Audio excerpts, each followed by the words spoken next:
Hello student, good morning. Welcome to education classes. आज हम discuss करेंगे हिंदी सेकंड पेपर व्याकरण, जिसमें हम पिछले वीडियो में शब्द के भेद कितने होते हैं उनके सभी पार्ट बताए थे। अब उनके बारे में हम एक एक करके जानेंगे। तो पहला जो स्टेप है आपका उत्पत्ति के आधार पर, ठीक है।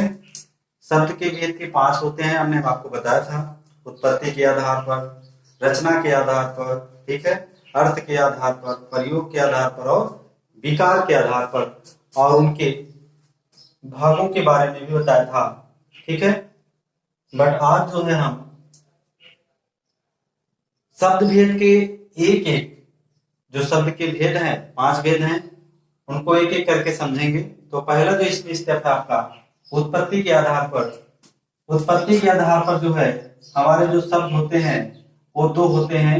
फर्स्ट आपका एक है तत्सम शब्द और दूसरा जो है वो है तद्भव शब्द, ठीक है ना। उत्पत्ति के आधार पर हमें 2 शब्द क्लियर हुए हैं, यानी 2 शब्द हैं उत्पत्ति के आधार पर, इनको 2 भागों में बांटा गया है, ठीक है। पहला भाग क्या है आपका तत्सम शब्द और दूसरा आपका है तद्भव शब्द, ठीक है। अब हम एक एक के बारे में जानेंगे कि तत्सम शब्द क्या होता है और तद्भव शब्द क्या होता है, ठीक है। ध्यान से सुनेंगे। यदि आप इसको राइट करना चाहें, लिखना चाहें तो आप लिख सकते हैं। तत्सम शब्द किसे कहते हैं, इसकी डिफिनेशन है, इसकी परिभाषा है, वह शब्द जो संस्कृत भाषा से हिंदी में आए हैं, ठीक है। कहां से? संस्कृत भाषा से। संस्कृत भाषा से हिंदी में आए हैं, हिंदी में आए हैं और ज्यों का त्यों, ज्यों का त्यों, ठीक है, ज्यों का त्यों।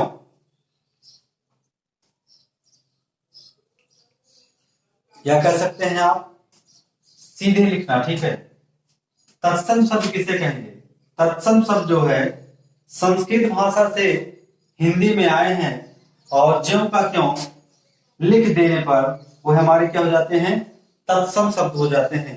फिर से सुन लीजिए आप, जो शब्द या वे शब्द जो संस्कृत भाषा से हिंदी में आए हैं तथा ज्यों का त्यों प्रयोग में लाया जाए या लाए जाते हैं उन्हीं को हम तत्सम शब्द कहते हैं। इसे समझेंगे आप। ऐसे शब्द या वे शब्द जो संस्कृत भाषा से हिंदी में आए हैं तथा ज्यों का त्यों प्रयोग किया जाए, यानी जैसे संस्कृत शब्द से आए हैं, जैसे शब्द हैं उनका वैसे ही प्रयोग किया जाए, उन्हें हम क्या कहते हैं?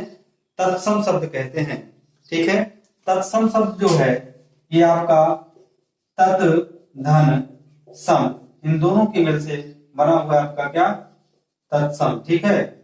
इससे तद्धम तद्धन सम, आप समझ गए कि तत्सम शब्द जो है संस्कृत भाषा से आए हैं और उनका प्रयोग ज्यों का त्यों ही हो रहा है, वही हमारा क्या होता है? तत्सम शब्द होता है। जैसे आपका हो गया अग्नि, क्या हो गया? अग्नि, वायु, ठीक है, ये सभी क्या हैं? तत्सम शब्द हैं, ठीक है। सूर्य, क्या है? सूर्य, पुत्र, ठीक है, ये सभी क्या हैं? ये जो है आपके सभी तत्सम शब्द हैं। देखिए, ये संस्कृत भाषा से आए, हिंदी में इनका प्रयोग ज्यों का त्यों हो रहा है। संस्कृत भाषा से लिए गए हैं लेकिन हिंदी में इनका प्रयोग ज्यों का त्यों हो रहा है। यही शब्द हमारे क्या है? तत्सम शब्द हैं। चलिए समझते हैं तद्भव के बारे में। तद्भव क्या होता है, इसकी परिभाषा क्या है? इसी का अपोजिट। देखिए, तत्सम शब्द क्या हुआ? संस्कृत भाषा से आया और हिंदी में ज्यों का त्यों लिखा गया, तो हो गया आपका तत्सम। तद्भव इसी का अपोजिट है। संस्कृत भाषा से तो आया बट इसका रूप क्या हुआ? परिवर्तित हो गया, तो ये आपका क्या कहलाया? तद्भव कहलाया। इसकी परिभाषा यदि आप लिखना चाहें तो राइट कर सकते हैं। इसकी परिभाषा है वह शब्द जो संस्कृत से निकलकर वह शब्द जो संस्कृत से निकलकर परिवर्तित होकर नए शब्द बने हैं। वह शब्द जो संस्कृत से निकलकर परिवर्तित होकर नए शब्द बने हैं उन्हीं को हम तद्भव शब्द कहते हैं।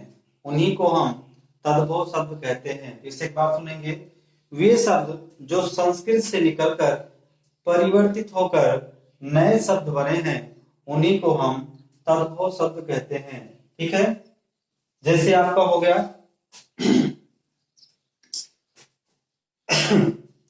आग, आग, पानी। ठीक है, आग, पानी, आम, आंसू, आम। ठीक है, ये सभी क्या हैं? तद्भव हैं। ये सभी तद्भव हैं। ये संस्कृत से लिए गए लेकिन इनमें परिवर्तन हुआ और परिवर्तन होकर नए शब्द के रूप में हुए।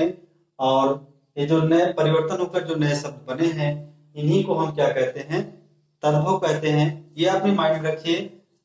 तत्सम की परिभाषा संस्कृत से आए और ज्यों का त्यों रख दिया गया या ज्यों का त्यों प्रयोग किया गया तो आपका हो गया तत्सम। संस्कृत से निकलकर परिवर्तित होकर नए शब्द बने तो आपका क्या हो गया? तद्भव। ठीक है, इसे समझ लीजिए। संस्कृत से निकलकर हिंदी में ज्यों का त्यों प्रयोग हुआ तो ये आपके क्या हुए? तत्सम शब्द हुए। और तद्भव है संस्कृत से निकलकर परिवर्तित होकर, संस्कृत से निकलकर हिंदी में परिवर्तित होकर नए शब्द बने, वही आपका क्या हुआ? तद्भव शब्द हुआ। अब इसको जो है हम तत्सम और तद्भव जो है आपको समझ में आ गया होगा।